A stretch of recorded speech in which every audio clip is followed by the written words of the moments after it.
আসসালামু আলাইকুম। বাংলাদেশ জাতীয়তাবাদী ক্রীড়া উন্নয়ন দলের আত্মপ্রকাশ ও খালেদা জিয়ার রোগমুক্তি কামনায় দোয়া। বাংলাদেশ জাতীয়তাবাদী ক্রীড়া উন্নয়ন দলের আত্মপ্রকাশ উপলক্ষে মহান বিজয় দিবসের আলোচনা সভা, বিএনপি চেয়ারপারসন ও সাবেক প্রধানমন্ত্রী, জাতীয় ঐক্যের প্রতীক দেশনেত্রী বেগম খালেদা জিয়ার সুস্থতা ও রোগমুক্তি কামনায় দোয়া মাহফিল অনুষ্ঠিত হয়।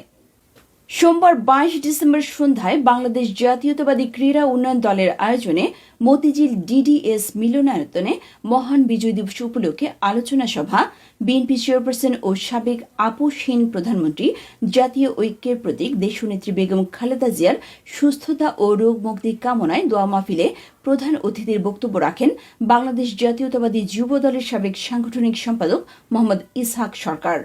বাংলাদেশ জাতীয়তাবাদী ক্রীড়া দলের সভাপতি আলহাজ কাজী শামীম তারিকের সভাপতিত্বে বাংলাদেশ জাতীয়তাবাদী ক্রীড়া দলের প্রতিষ্ঠাতা সাবেক ফুটবলার মোহাম্মদ মেজবাহ উদ্দিন মিজুর সঞ্চালনায় অনুষ্ঠানে উপস্থিত ছিলেন ঢাকা দক্ষিণ সিটি কর্পোরেশনের ৪১ নং ওয়ার্ডের সাবেক কমিশনার আলহাজ লিয়াকত আলী, ঢাকা ওয়ান্ডার্স ক্লাবের সাবেক সাধারণ সম্পাদক মোহাম্মদ সেলিম সহ আরও অনেকে।